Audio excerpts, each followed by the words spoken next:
So as you can see, this is a transition Sunday, perhaps beginning to point us towards what might be next. We are transitioning out of the Gospels and into the post-Easter world that is the book of Acts. Acts, of course, is the sequel to the Gospel of Luke. It is the Empire Strikes Back of the Gospel story. And as the disciples of Jesus turn the page to what's next, they are learning, as we have learned over the last 5 weeks with our resurrection revolutionaries, that one person may have a powerful message, but without that one person inspiring a community, you don't have a sustainable movement. None of our resurrection revolutionaries of Harvey Milk or Martin Luther King Jr. or Malala Yousafzai or the Marjorie Stoneman Douglas High School kids in Parkland, Florida, none of them were lone rangers thinking that they alone had all the answers and could solve all the problems. And here in this first chapter of Acts, the disciples have had Jesus with them after Easter for 40 days. We're like at day 42 or 43, so as our treasurer would say, we'll call it a rounding error. We're close. So it's been 42 days, and the disciples, they must have been starting to get a little frustrated. And they're trying to figure out, okay, we thought we kind of knew what was happening, Jesus. And we've been doing this thing with you, and we've been working really hard to understand, and we got a little confused with that whole killed on a cross thing. And then we got a little more confused with the whole resurrection thing. And so Jesus, could you just tell us what's going on? And Jesus, bless his heart, he says, y'all just need to wait. And I have this idea that perhaps that the disciples were looking for a binder, an instruction manual. They didn't have email. Sometimes I wish God just send me an email. But the disciples are trying to figure out what's next, and they're looking for a binder with very organized, with color-coded tabs. Maybe a map, a paper map, because we know I like a paper map. A map in it that might tell them a little more clearly. Now, you're going to go here, and you're going to turn left at Taco Bell, and then you're going to go down 2 blocks and turn right at Starbucks, and then that's where you're going to be. That's sort of what like the disciples were looking like, and well, they got a little disappointed in Jesus. It was sort of a roller coaster. And we too have been on a little bit of a roller coaster. We did a lot of heart work of what we might give up over Lent, and then on Easter we looked externally, and now we're kind of sitting around thinking, well, wow, what are we going to do next? And Jesus, like he does to the disciples, says, well, y'all are just going to have to wait. And then to make the disciples' situation worse, Jesus not only says, wait, and then is gone.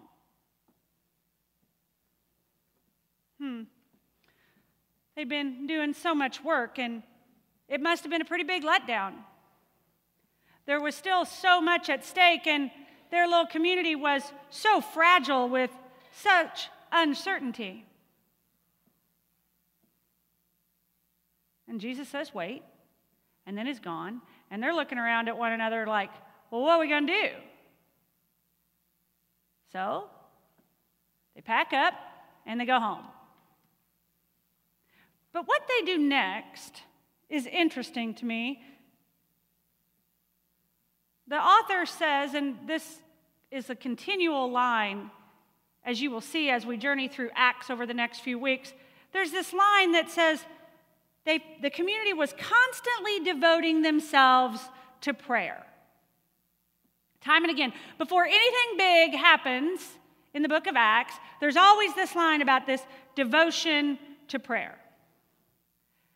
Now, of course, they actually do something. Did you catch what that was?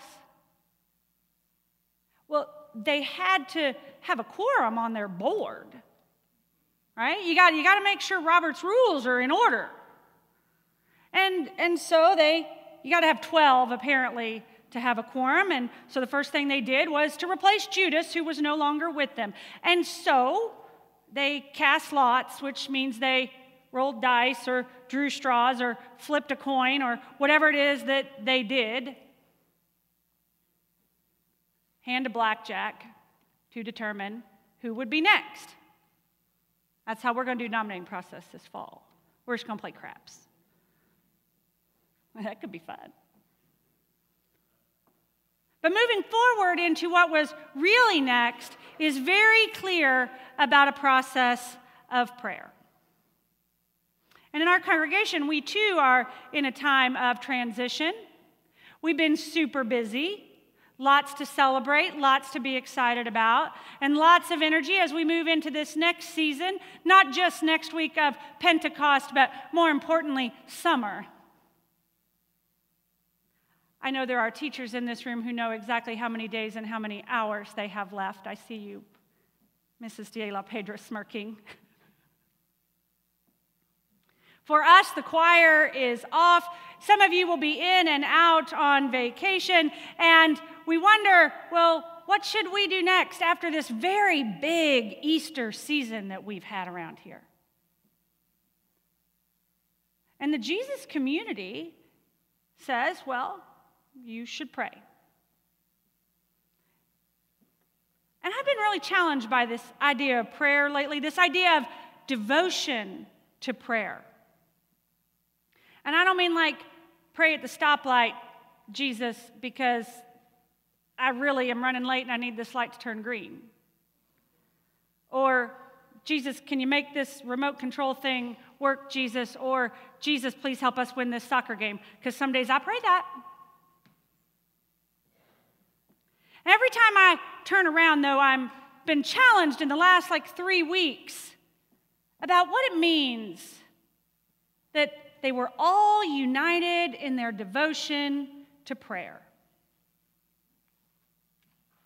Yesterday, well, starting Friday at about 4 o'clock, actually, for about 24 hours, 18 members of our leadership were up at the Mount St. Scholastica Monastery with some Benedictine sisters in Atchison.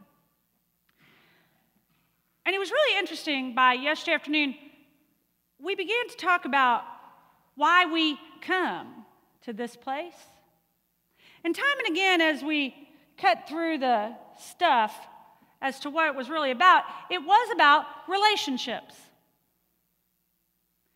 And I suggested that perhaps there were 2 kinds of relationships that we try to do here. And one is a vertical relationship that the cross and our prayers symbolize. This vertical relationship we have with God. And then there's this other horizontal relationship. Now, you can get that horizontal relationship in any kind of place. You can get that at Boy Scouts or Rotary or your homebrew club or whatever it is that you do. But this kind of relationship is a different deal. As a friend of mine says, prayer can be really scary for people. And he suggests that if we would think about prayer differently, it might be a little more approachable for us. So my friend Gary always says, I just tell people prayer is nothing more than just wasting time with God. Now, some of you I know consider that to be golf, okay? And that's okay. Because there's lots of kinds of prayer. And one kind that we kind of tend to get caught up in is sitting quietly with our hands folded in our laps and, our eyes are closed and we give God our laundry list. And some days that's all we get. While we were in Atchison, our leadership was a little bit challenged by the way the Benedictine sisters pray. Anybody ever prayed with Benedictine sisters? That's a real question. Has anybody prayed with, oh yes, Kathy Silva, you played. Not you that was there yesterday. So praying with Benedictine sisters is a little bit different. There's this sing-songy prayer chant. If you were with us during Lent, it's much what Bill did when he sang the Psalms for us every week. And you kind of find yourself in this rhythm. Singity, songity. But it was hard for some of our folks because they didn't have their head around that as being prayer. About 3 weeks ago, I went up to a narrow spot. It is not worthy of a wide spot in the road. It is a narrow spot in the road up in northwest Missouri, a place called Clyde. And in Clyde, you have the Benedictine sisters, a perpetual adoration. And whenever I hear this line from the book of Acts that says all were united in their devotion to prayer, I think of these sisters. They're semi-cloistered, which means they don't work outside of their monastery. They're committed to one another, and they're committed to a life of prayer. That's it. And I go there, and I'm inspired by them. I can see it. I can feel it. I can know it. I can smell it. I can touch it. I can be challenged by it.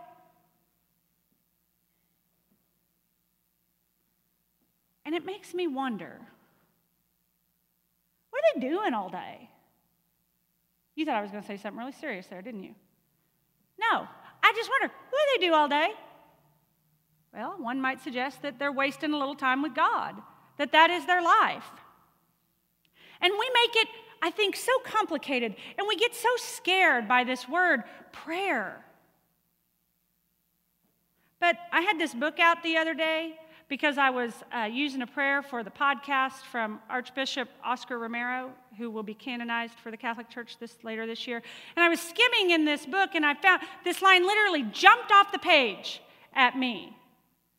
The author is Shane Claiborne, and Shane says, prayer is not so much about convincing God to do what we want God to do, as it is about convincing ourselves to do what God wants us to do.